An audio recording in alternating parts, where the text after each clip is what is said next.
Torchbearers takes us on a journey. We soar, we are lifted up as we experience the founding and growth of that special university that in 1869 plunged its roots deep and grew a giant institution of higher education. That institution today is among the best in the southeastern region of the United States. This book is meant to become the proud possession of every faculty, student, alumnus, and friend of Claflin University, and is recommended to become a part of the orientation package of each future incoming freshman. Across South Carolina, and indeed the nation, the lives of women and torchbearers should be an inspiration to all who read and enjoy this book.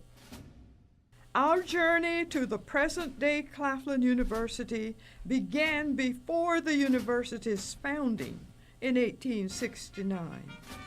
The year was 1861, April 12, when guns of the South fired on Fort Sumter, beginning a sad period of 4 years of brutal conflict in this nation. This brought on changes and eventually the abolition of slavery.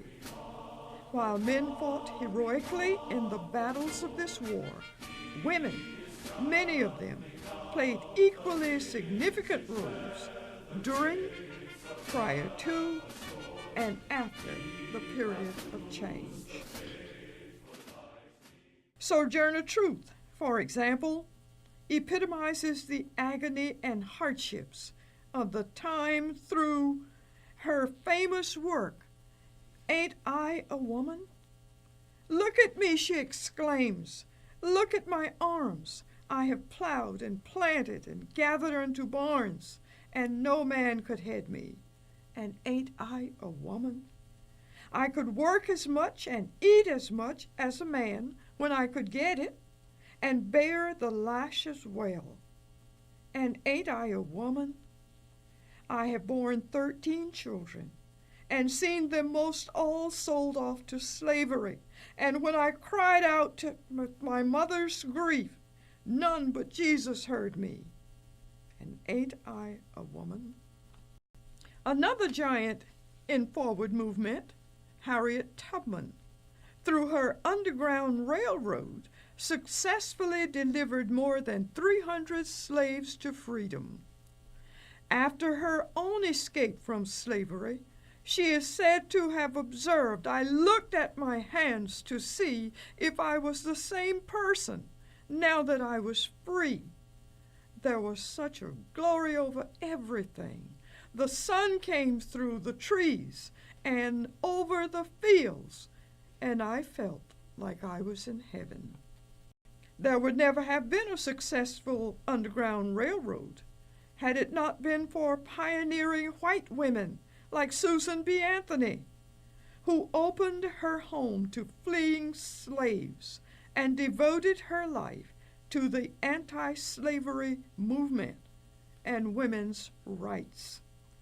Today, through Torchbearers, we honor these women and other strong and persevering women of every age and station as we recognize First Ladies of Claflin University. When the war officially ended in 1865, a new unsettling period was ushered in.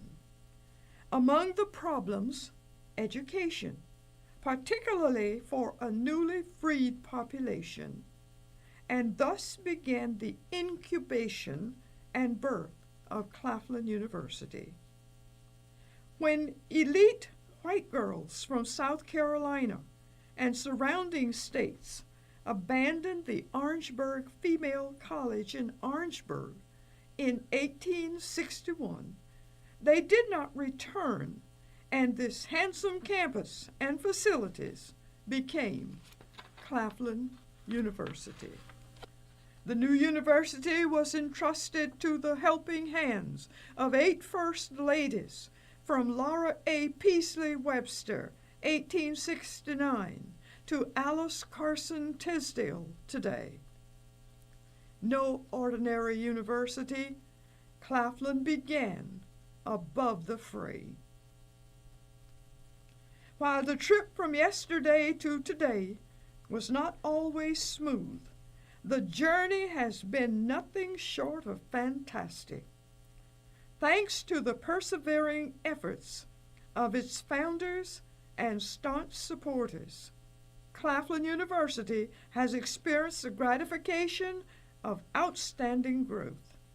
A distinguished leadership team lit a torch in 1869, and the female partner and other strong women have formed similar teams and partnerships and kept the flame aglow. The Claflin University torch was lit in 1869 and passed on to those who would lead the university for centuries to come. The years 1869 to 1874 were the Alonzo and Laura A. Peasley Webster years. The torch begins to burn, and Claflin University is born. Laura A. Peasley Webster, hailing from Washington, Vermont, began the trek. Dr. Webster gives the credit of starting the university to his wife, who aided in selecting the spot for its location, giving her household effects to furnish its dormitory, and 3 years of gratuitous service to the institution as matron.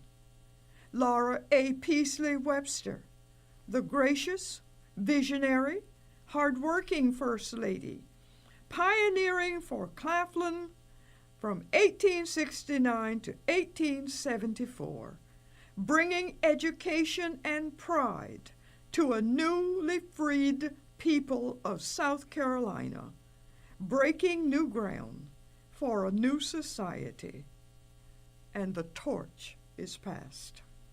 The Edward and Mary Locke Emery Cook years, 1874 to 1884. The torch begins to glow, bringing the new university into full focus. Mary Locke Emery Cook, hailing from Kennebunk, Maine, carried the torch.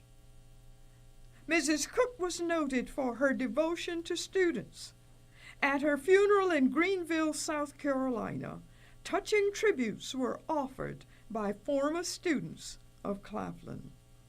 Mary Locke Emery Cook, the faithful, earnest, conscientious, cautious, prayerful lady, a pioneer for Claflin, bringing the new university into its own, and the torch is passed. The Lewis Marion and Mary E. Phelps Dunton years, 1884 to 1922, 38 long years. The torch becomes a flame and the university enjoys unprecedented growth. Mrs. Dunton, hailing from Martinburg, New York, was more than a first lady. Mrs. Dunton, for 38 years, was the university's chief financial agent, fundraiser, and church community worker, fighting many battles on behalf of Claflin University. She was a profuse painter and a strong academician. She championed the institution, particularly in the New England area, and took on politicians at home, all for her dear Claflin University. She, along with her teammate, Dr. Dunton, gave everything they owned to the university. They are the only president and first lady entombed in Orangeburg. The professor, scholar, the artist, the fundraiser, the social religious worker, using all of her unusual talents for the building of the kingdom of the Lord and for the building of Claflin University. And the torch is passed. The years 1922 to 1945 were the years of the Joseph B. and Gertrude Ramsey Randolph. The flame flutters but remains aglow. The university faces tough times, socially and economically, and Mrs. Randolph, hailing from Houston, Texas, carried the torch. Daughter of Dr. Edward B. Ramsey, a medical doctor, and Mrs. Mattie Ramsey, Mrs. Randolph gloried in enhancing the cultural environment of Orangeburg through Claflin University. She literally caused music to flow from every window on Gough Avenue and makeshift studio. Mrs. Randolph considered her greatest accomplishment as that of helping to bring to campus the famous painting by Henry O. Tanner, The Backwater, that hangs today in the President's office. Gertrude Ramsey Randolph, a kind, patient, and gracious First Lady who loved faculty and staff, a pioneer who successfully met the challenges of academic and cultural progress in economically depressing times. And the torch is passed. The John Jarvis and Opal McDonald Seabrook years, 1945 to 1955. The flame assumes a somber but steady glow. Financial challenges are haunting Mrs. Seabrook, hailing from Austin, Texas, accepts the torch. Mrs. Seabrook enhanced student life as she served as Director of Student Personnel and Guidance. The Seabrooks faced tough social and economic times, perhaps the toughest decade in Claflin's history. She worked closely with academic affairs to ensure that their legacy would be remembered as successful. Opal McDonald Seabrook, the pillar of strength in hard times, pioneering for Claflin to keep the university moving forward, and the torch is passed. Because of the Seabrooks' sudden departure from Claflin, the interim year 1955-1956 was guided by a committee chaired by Mr. Hampton D. Smith. Mrs. Smith played a significant role also during that year. The university was indeed in good hands. It was a very good year. The Hubert Vernon and Ethel Augustus Brannan Manning years, 1956 to 1984. The flame is rekindled. National recognition and financial aid programs gave the institution that critical boost. Mrs. Manning, hailing from Andros Island, Bahamas, accepted the torch.